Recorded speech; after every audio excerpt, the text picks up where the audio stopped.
بلکہ میں نے چاہا کہ ہم قرآن کی تفہیم کے حوالے سے جو کچھ رہبری اور رہنمائی چاہتے ہیں اس بارے میں اپنی طرف سے کچھ حصہ ڈالنے کی کوشش کروں۔ پہلی بات تو بڑی سیدھی سی ہے، ہم چونکہ مسلمان ہیں تو اس لیے مجھے مسلمانوں کے سامنے اس بات کی وضاحت کرنے کی ضرورت نہیں ہے کہ یہ قرآن اللہ کا کلام ہے، کیونکہ جب تک ہم اسے اللہ کا کلام نہ مانیں ہم مسلمان ہو ہی نہیں سکتے۔ ہم تو مانتے ہیں، تو کسی اور سے منوانا ہو تو کیا ہمارے پاس کوئی دلیل ہے، کوئی ثبوت ہے؟ ایک دفعہ ایسا ہوا کہ کچھ نوجوان میرے پاس آئے، کہنے لگے کہ جی ہمیں بتایا گیا کہ قرآن فصاحت و بلاغت کا شاہکار ہے، اور چونکہ عرب لوگ ان کو زبان دانی پہ جو عبور تھا اور کلام و بیان پر جو دسترس تھی اور جو فصاحت و بلاغت میں اپنا مقام سمجھتے تھے، اور باقی دنیا کو عجم کہتے تھے کہ باقی دنیا تو گونگی ہے، ہم ہیں زبان کی نزاکتیں اور لطافتیں جاننے والے۔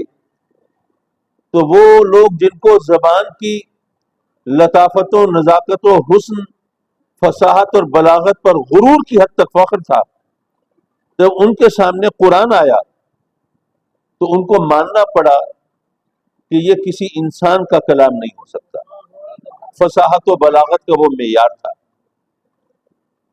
تو وہ کہنے لگے کہ جی اگر عربی زبان میں کوئی بڑے سے بڑا ادیب، کوئی بڑا سے بڑا شاعر قرآن کی مثال پیش نہیں کر سکا، اور اس کی بنیاد پر ہم نے کہا کہ قرآن اللہ کا کلام، تو ہر زبان کے اندر کوئی نہ کوئی ایسا ماسٹر پیس، کوئی نہ کوئی ایسا شاہکار ہوتا ہے جس کے بارے میں کہا جاتا ہے کہ اس کی مثال لانا ممکن نہیں۔ جیسے اگر آپ کو انگریزی سے شغف ہو تو انگریزی میں کہتے ہیں کہ شیکسپیئر کی مثال لانا ممکن نہیں۔ تو وہ مجھ سے یونیورسٹی کے اسٹوڈنٹ تھے، پوچھنے لگے کہ جناب اگر قرآن کو ہم اس لیے اللہ کا کلام مانتے ہیں کہ عربی میں اس کی مثال ممکن نہیں، تو شیکسپیئر کی مثال انگریزی میں ممکن نہیں، تو کیا اس بنیاد پر اسے بھی ہم منزل من اللہ مان سکتے ہیں؟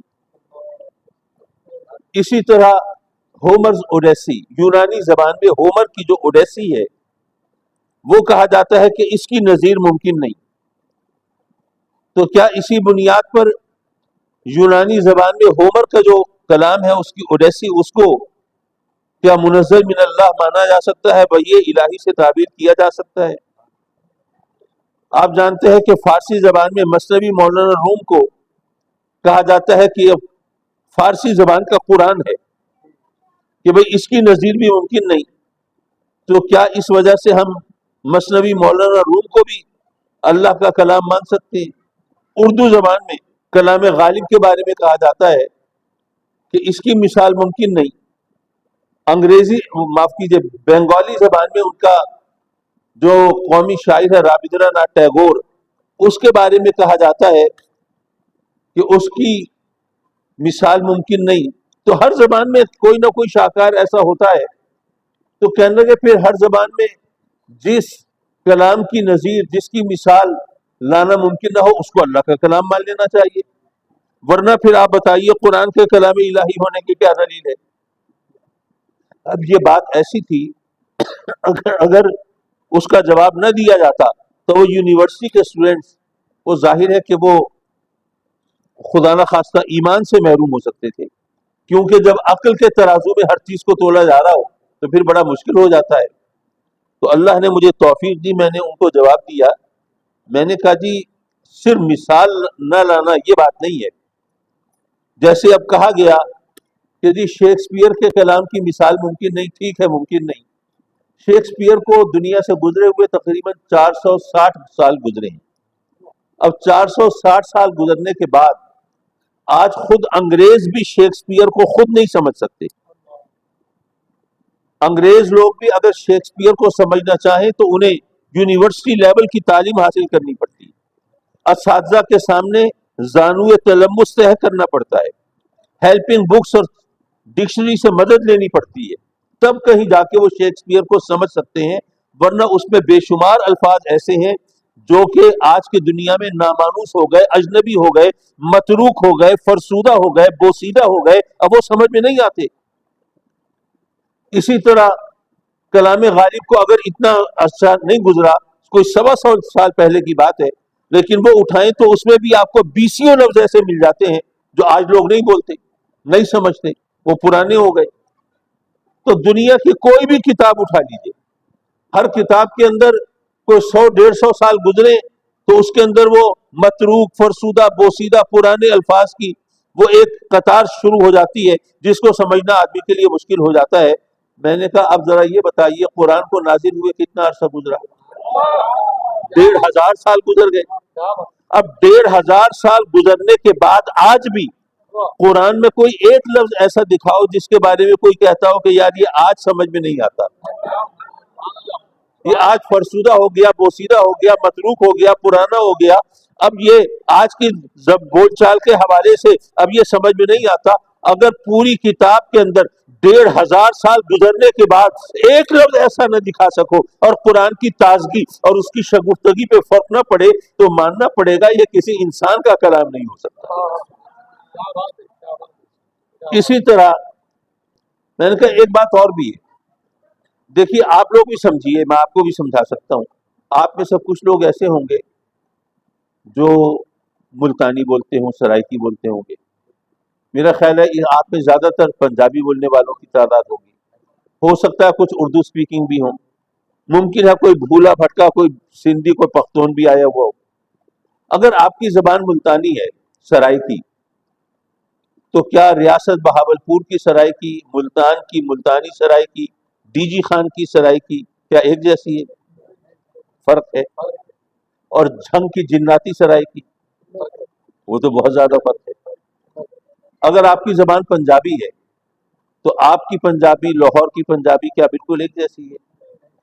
ادھر آپ سرگودا کی طرف چلے جائیں تو ان کی پنجابی، اور اگر امرتسر پہنچ جائیں ان کی پنجابی، زمین آسمان کا فرق پڑ جاتا ہے۔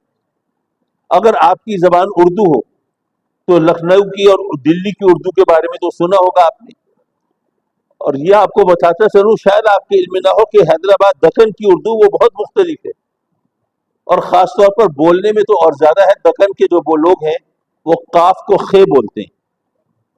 وہ مجھے ایک بات یاد آئی کہ ایک ماں اپنے بچے کو تصویریں دکھا رہی ہے کہ بھئی تم بچی کی تصویریں دیکھ کے کوئی رشتہ پسند کر لو، تو وہ ایک تصویر دیکھ کے کہتا ہے کہ دکن کی جادوگرنی آئی دام زلف کو کھولے، قینچی کو یہ خینچی کہے، قسم کو یہ قسم بولے، قسم کھانے کے دھوکے میں قسم شاید یہ کھا جائے، میری امی جوانی میں نہ مجھ کو موت آ جائے۔ اسی طرح پنجاب کی اردو کچھ اور مختلف۔ اگر آپ کی زبان انگریزی ہے تو امریکن انگلش، برٹش انگلش میں تو فرق ہے ہی، بلکہ آپ انگلینڈ میں چلے جائیں تو لندن کی جو انگریزی ہے وہ کوئنز انگلش کہلاتی ہے، معیاری انگلش ہے وہ۔ لیکن صرف 200 میل کے فاصلے پر آپ مانچسٹر پہنچیں تو وہاں کی انگریزی وہ بالکل عجیب ہو جاتی ہے، بس کو بس بولتے ہیں، بٹ کو بٹ بولتے ہیں۔ تو دنیا کی کوئی بھی زبان اس پہ 100-200 میل گزرے نا تو زبان کا مزاج بدل جاتا ہے، بولنے کا طریقہ بدل جاتا ہے، تفہیم میں فرق پڑ جاتا ہے۔ ایک لفظ کسی علاقے میں کسی اور مفہوم میں لیا جاتا ہے، دوسرے علاقے میں اس کا کچھ اور مطلب مراد لیا جاتا ہے۔ عربی زبان کتنے وسیع و عریض علاقے میں بولی جاتی ہے کچھ اندازہ ہے؟ پورے بر اعظم افریقہ میں عربی بولی جاتی ہے۔ عرب ممالک کو آپ گننا شروع کریں، ماشاءاللہ حجاز سے شروع ہو جائیں، یمن سے گزر کے جناب آگے پھر گزر جائیں لبنان سے اور تیونس اور لیبیا اور مصر اور شام اور عراق، یہ ہزاروں میل کی مسافت ہے۔ اور عرب لوگ بیٹھے ہو نا تو ایک دوسرے کی بات سن کے ان کو اندازہ ہو جاتا ہے کس ملک کا رہنے والا ہے۔ لیکن قرآن کا کوئی ایک لفظ ایسا دکھائیں جو ایک علاقے میں کسی اور مطلب میں لیا جاتا ہو، دوسرے علاقے میں اس کا کوئی اور مفہوم سمجھا جاتا ہے۔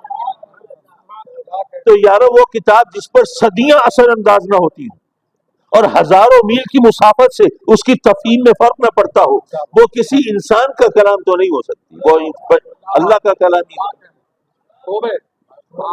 اچھا ایک بات اور میں چونکہ وقت کو بھی ملحوظ رکھنا ہے، آج کل ایک بات اور کہی جا رہی ہے اور عام طور پر لوگ اس کو بہت زیادہ اون کرتے ہیں، سمجھتے ہیں واقعی بڑی اچھی بات ہے، معقول بات ہے۔ میں یہ مانتا ہوں اصولی طور پر کہ قرآن بنیادی طور پر ہماری ہدایت کے لیے نازل ہوا نا، ظاہر ہے قرآن ہدی للمتقین اور دنیا جہان کے لیے ہدایت ہے۔ تو لوگ کہتے ہیں کہ چونکہ قرآن ہدایت کے لیے آیا ہے تو اس لیے اگر آپ قرآن کو سمجھ کر پڑھیں اور اس سے ہدایت حاصل کریں اور اس پر عمل کریں تب تو آپ کو قرآن کا فائدہ ہے۔ لیکن اگر آپ قرآن نہیں سمجھتے تو اس طرح طوطے کی طرح رٹ لینے کا کیا مطلب ہے؟ بہت سے لوگ یہ اس ایکسٹریم کو پہنچتے ہیں، بلکہ کچھ لوگ کہتے ہیں کہ نہیں جی اگر آپ قرآن سمجھ کر پڑھیں تبھی اس سے آپ فائدہ حاصل کرتے ہیں، ورنہ آپ فر پڑھے جا رہے ہیں پڑھے جا رہے ہیں جناب دھڑا دھڑ، اور اس کا ایک لفظ کا مطلب آپ کو نہیں آتا تو کیا خاک پڑھ رہے ہیں آپ۔ اب یہ لوگ جو ہیں آج کل ماشاءاللہ سمجھدار ہو رہے ہیں نا، تو کہتے ہیں ہاں بھائی بات تو ٹھیک ہے، اگر قرآن نہیں سمجھتے تو پھر اس کا کیا فائدہ ہے۔ میں عرض کروں گا یہ دو ایکسٹریمز ہیں۔ ایک ایکسٹریم یہ ہے جو میں نے بیان کی کہ لوگوں نے کہا کہ اگر آپ قرآن نہیں سمجھ سکتے اور سمجھ کر اس پر عمل نہیں کر سکتے، اسے ہدایت نہیں پا سکتے تو قرآن کا کوئی فائدہ ہی نہیں۔ کچھ لوگ وہ بھی ہیں جنہوں نے کہا، یہاں پہ علماء میں شاید وہ نام یاد ہو کسی کو، ایک شخص تھا مختار مسعود کھدر پوش، وہ ہائی بیوروکریٹ تھا، کوئی 23ویں 24ویں گریڈ کا افسر تھا، اور چونکہ اتنا بڑا افسر، آج کل تو خیر افسر اور ایم این اے اور منسٹرز کی کوئی اوقات کوئی حیثیت نہیں رہ گئی، لیکن جب میں آج سے کوئی 60 سال پہلے کی بات کر رہا ہوں، اس وقت اتنا بڑا افسر اس کی کوئی اوقات اور حیثیت ہوتی تھی۔ تو وہ کہتا تھا کہ جی آپ جو نماز پڑھتے ہیں رب کی بارگاہ میں حاضری ہے نا، تو آپ رب کی بارگاہ میں حاضر ہوتے ہیں اور آپ کو پتہ ہی نہیں آپ کیا کہہ رہے ہیں، تو چونکہ آپ کو اس طرح پتہ نہیں چلتا اور رب کی بارگاہ میں حاضر ہے تو کہتا ہے میں افسر ہوں، میرے پاس کوئی شخص آئے اور اس کو پتہ ہی نہ ہو کہ اس کو کیا کہہ رہا ہے تو اس کو کیا فائدہ ہوگا اس سے۔ تو اس لیے آپ نماز پڑھا کریں تو اپنی مادری زبان میں پڑھا کریں۔ انہوں نے کہا کہ جی، بلکہ اس نے یہ طریقہ شروع کیا، یہ شکر ہے اللہ کا کہ وہ فتنہ پھیلا نہیں، اس نے لوگوں کے سامنے نماز پڑھنے کا طریقہ اپنایا، اللہ سب سے بڑا ہے، اور اردو میں شروع ہو گئے اور لوگوں سے کہا جو آپ کی مادری زبان ہے اسی میں نماز پڑھیں۔ اب بہت سے لوگوں نے یہ سوچا کہ یار بات تو ٹھیک ہے، نماز تو اللہ کی بارگاہ میں حاضری ہے، تو ہمیں پتہ تو ہو کہ کیا کہہ رہے ہیں، اس سے کیا سوال کر رہے ہیں، کیا مانگ رہے ہیں، حال دل کیا کہہ رہے ہیں، اب اس کا کیا جواب ہوگا۔ میں عرض کروں گی یہ دونوں ایکسٹریم ہیں۔ ایک نے کہا کہ نماز بھی اردو میں پڑھنا شروع کر دو، ایک نے کہا کہ جناب قرآن سمجھو، عربی سمجھو، اور اگر نہیں سمجھتے تو تمہیں قرآن کا کوئی فائدہ نہیں۔ ہمیں ذرا توازن رکھنا ہے۔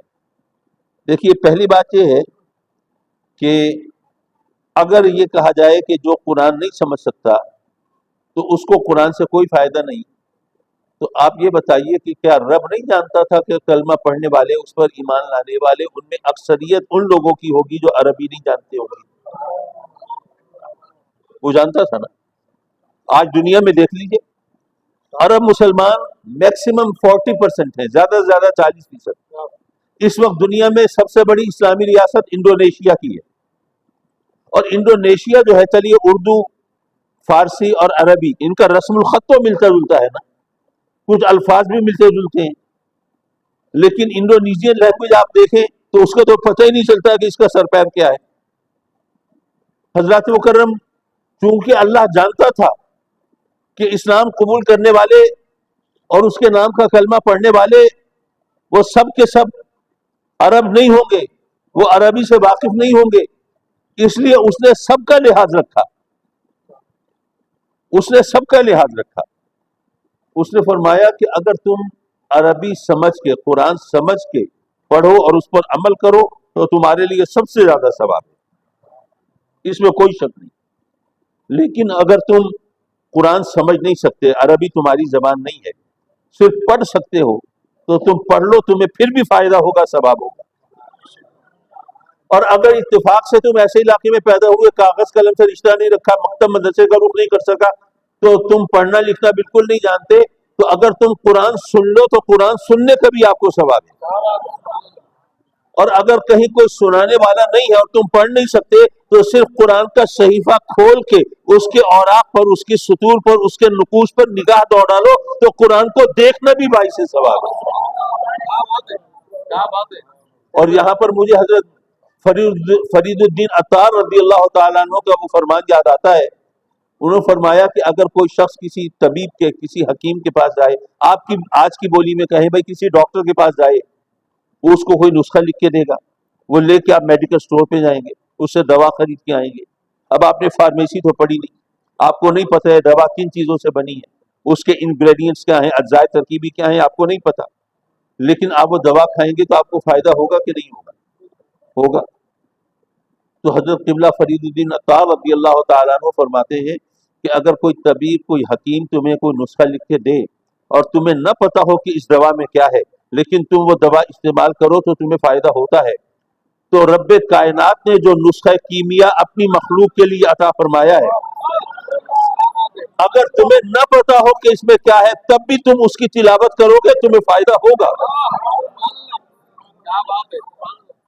یہ اور بات ہے کہ سب سے زیادہ فائدہ لینا ہے تو پھر عربی سمجھو، پھر سمجھ کر قرآن پڑھو اور پھر اس پر عمل کرو، سب سے زیادہ فائدہ ہے۔ لیکن قرآن سے محروم کوئی بھی نہیں رہے گا، رب کائنات نے سب کا لحاظ رکھا ہے۔ اور اگر یہ بات نہ مانے تو اس کا مطلب یہ ہوا کہ جو شخص عربی نہ جانتا ہو پھر اس کو تو مسلمان ہونا ہی نہیں چاہیے، کیونکہ اس کو تو کچھ فائدہ نہیں۔ لیکن کیا کوئی بھی شخص یہ کہہ سکتا ہے کہ ایک اجنبی زبان، اور یہ بھی ذہن میں رکھیے عربی زبان دنیا کی مشکل زبانوں میں سے ہے۔ اچھا آپ کی معلومات کے لیے ایک بات بتاتا چلوں، دنیا کی جو مشکل ترین زبان ہے نا وہ جاپانی ہے یا پھر اس کے بعد چینی ہے، وہ تصویری زبانیں ہیں، وہ اگر آپ نے لکھی ہوئی دیکھی ہو تو، بلکہ میں دونوں میں سے کوئی ایک زبان بھی نہیں جانتا، ورنہ خامخواہ آپ پہ روک گانٹھنے کی جو کوشش کرتا، کوئی ایک آدھ رٹا ہے جملہ بول کے ہی صحیح۔ لیکن میں جاپان گیا تو وہاں لوگوں نے بتایا کہ جاپانی زبان سب سے زیادہ مشکل اس لیے ہے کہ وہاں پر خود جاپانی لوگ جو ہیں وہ بھی اس پر پوری طرح عبور نہیں رکھتے، کہ مثلا گنتی ہے تو اگر آپ نے ایک درخت کہنا ہے تو ایک کلے کے لیے لفظ اور ہوگا، اور ایک کتاب کہنا ہے تو ایک کے لیے لفظ اور ہوگا، یعنی اشیاء کی مناسبت سے گنتی بدل جاتی ہے۔ بھئی دنیا کی کوئی بھی زبان ہو اس میں گنتی تو ایک ہی رہتی ہے نا، لیکن وہاں تو گنتی بدل جاتی ہے۔ بہرحال معاف کیجئے، یہ ہم ٹریک سے ہٹ رہے ہیں، میں اپنے مضمون کی طرف رہنا چاہتا ہوں۔ رہی یہ بات کہ جناب تم اس زبان کا ایک لفظ بھی نہیں جانتے اور فر پڑھے جا رہے ہو، یہ کیا فائدہ؟ میں کہوں گا کہ یہ تو تم نے اعتراض بنا دیا، حالانکہ یہ تو قرآن کا اعجاز تھا۔ تو دنیا کی کوئی کتاب دوسری ایسی ہے کہ اس کو کوئی ایسا شخص پڑھ سکے جو وہ زبان نہ جانتا ہو؟ دنیا کی کوئی کتاب ایسی ہے؟ اور قرآن ماشاءاللہ وہ دنیا میں ایک فرد نہیں، سینکڑوں نہیں، ہزاروں نہیں، لاکھوں نہیں، کروڑوں افراد ایسے ہیں جو عربی نہیں جانتے لیکن قرآن فر پڑھ لیتے ہیں۔ تو یہ تو قرآن کا معجزہ ہوا نا۔ تو جو قرآن کا اعجاز ہے اس کو آپ الزام بنا رہے ہیں۔ تو حضرات مکرم یہ ذہن میں رکھیے کہ قرآن مجید جو ہے اس سے فائدہ ہم سب اٹھا سکتے ہیں۔ اچھا ایک پچھلے دنوں ایک پوسٹ بہت وائرل ہوئی تھی اور میں نے دیکھا تھا کہ اس پر بہت سے لوگ اس بڑے فیسینیٹ ہوئے، اس کو جناب قبول کر رہے ہیں اور اس کو پسند کر رہے ہیں۔ وہ ایک واقعہ کسی شخص نے بتایا کہ جی میں بحرین میں کسی کمپنی میں ملازم تھا، ماہ رمضان آیا تو کمپنی کی طرف سے ایک حافظ مقرر کیا گیا تراویح پڑھانے کے لیے، لیکن اس حافظ کے آنے میں وقت لگا، تو میں خود حافظ ہوں تو میں نے کہا کہ اچھا بھی میں تراویح پڑھا دیتا ہوں جب تک کہ وہ حافظ صاحب نہیں آتے۔ تو ایک دو دن گزر گئے، میں تراویح پڑھا رہا تھا، تیسرے دن میں تراویح پڑھا رہا تھا تو اس دوران وہ حافظ صاحب آ گئے۔ تو وہ جب ہم تراویح سے فارغ ہوئے تو ناراض ہو گئے کہ اس طرح پڑھتے ہیں قرآن۔ اب وہ اس پوسٹ میں لکھا ہوا تھا جیسے موٹر سائیکل چلتی ہے پھٹ پھٹ پھٹ پھٹ پھٹ، یہ قرآن پڑھتے ہیں۔ قرآن تو ترتیل کے ساتھ پڑھا جاتا ہے، وہ تو سمجھ کے آسانی سے سہولت سے پڑھا جاتا ہے، وہ تو آرٹیکولیٹ کر کے ایک ایک لفظ سمجھ کے پڑھا جاتا ہے۔ یہ اس طرح قرآن پڑھتے ہیں۔ اب جناب لوگوں نے اس کو بڑا پسند کیا کہ بڑی اچھی بات ہے۔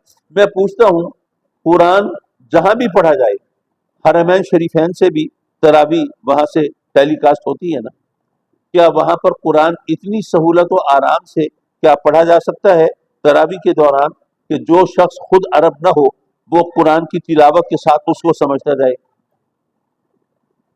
ظاہر ہے تراویح میں اتنے آرام سے اتنے سکون سے تو کوئی بھی نہیں پڑھ سکتا, اور اگر پڑھنا ہو تو پھر تراویح تو پھر 3-4 مہینوں میں ختم ہوگی, 1 مہینے میں تو ہو نہیں سکتی. تو یہ صرف کہنے کی بات ہے, ورنہ بات یہ ہے کہ قرآن مجید جو پڑھ رہے ہیں وہ سب کے سب عرب نہیں ہیں.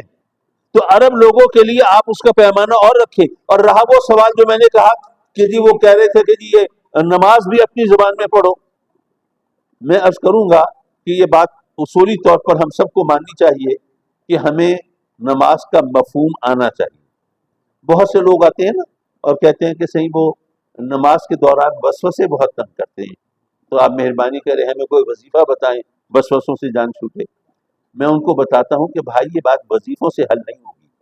بات یہ ہے کہ ہمیں ہمارے بزرگوں نے, والدین نے, بڑوں نے, استادوں نے کرم کیا, ہمیں نماز سکھا دی, وہ رٹوا دی. اب ہم نے نماز رٹ لی ہے لیکن اس کا مفہوم ہمارے ذہن میں نہیں ہے.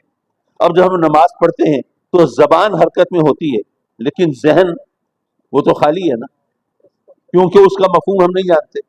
تو جب ذہن خالی ہے تو زبان حرکت میں کرے گی تو ذہن نے تو اپنا کام کرنا ہے, تو وہ اس کے ذہن میں جو کوئی بھی آئے گا آپ اس کو وسوسہ ہی کہیں گے اور کیا کہیں گے.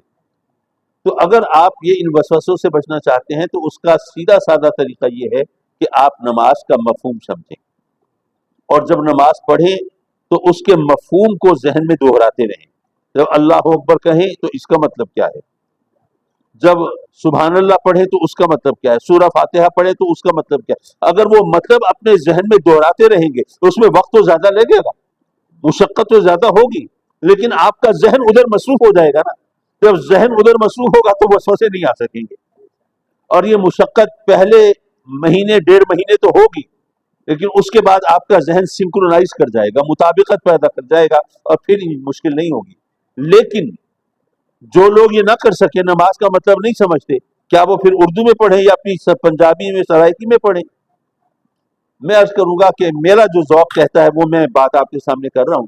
رب کائنات نے گویا فرمایا کہ اے میرے بندو, تم میری بارگاہ میں تم نے جو کچھ کہنا ہے, جو دعا مانگنی ہے, جو سوال کرنا ہے, جو حال دین بیان کرنا ہے, بھائی جب چاہو میری بارگاہ میں تم دعا مانگو, سوال کرو. تمہیں منع کیا کسی نے؟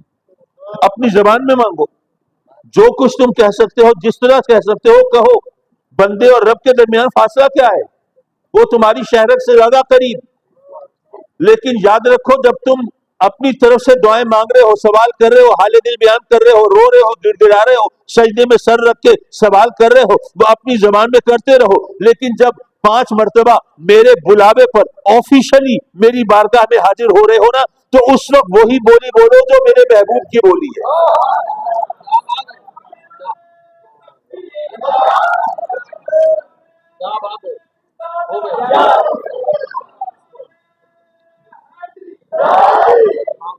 اور وہ اس لیے بھی کہ بھئی نماز جو ہے, بھئی آپ ذرا سوچیے, بندے اور رب کے درمیان تو کسی کو ٹانگ اڑانے کی اجازت نہیں.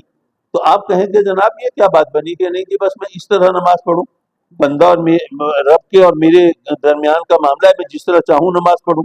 آپ اپنی مرضی سے نماز پڑھ سکتے ہیں؟ نہیں. آپ کو وہی طریقہ اپنانا ہے جو میرے آقا کریم صلی اللہ علیہ وسلم کا ہے. اسی انداز سے آپ قیام کریں گے, اسی طرح آپ رکوع کریں گے, ویسے ہی آپ سجدے میں جائیں گے. نماز کے دوران آپ میرے آقا کریم صلی اللہ علیہ وسلم کی اداؤں کے سانچے میں ڈھلیں گے تو عبادت قبول ہوگی, ورنہ نہیں ہوگی. تو جب تمہاری حرکات آقا کریم کی اداؤں سے مطابقت نہ رکھتی ہو تو نماز قبول نہیں ہوتی. تو تمہاری آواز ان کی آواز سے مطابقت نہ رکھے تو نماز کیسے قبول ہوگی؟ اس لیے یہ بات ذہن میں رکھنی چاہیے. بہرحال قرآن مجید جو ہے وہ رب کائنات نے ہماری ہدایت کے لیے نازل فرمایا, یہ اس کا کرم. اب ہمارا اصل کام یہ یہاں پہ جو قرآن کی تفہیم, اب درس قرآن میں قرآن کا مطلب آپ کو سمجھایا جائے گا نا, قرآن کا پیغام آپ تک پہنچایا جائے گا نا. وہ جو بین السطور جو کچھ ہے جو کہ بظاہر عام لوگ نہیں سمجھ پاتے, ماشاءاللہ قاری طاہر صاحب آپ کی اس کی طرف رہنمائی کیا کریں گے تو انشاءاللہ ایمان کی بھی تازگی ہوگی, روح کو بھی جلا ملے گی, اور اللہ کی طرف سے ہدایت کے راستے کھلیں گے. میں انہی الفاظ پر اختتام کرتا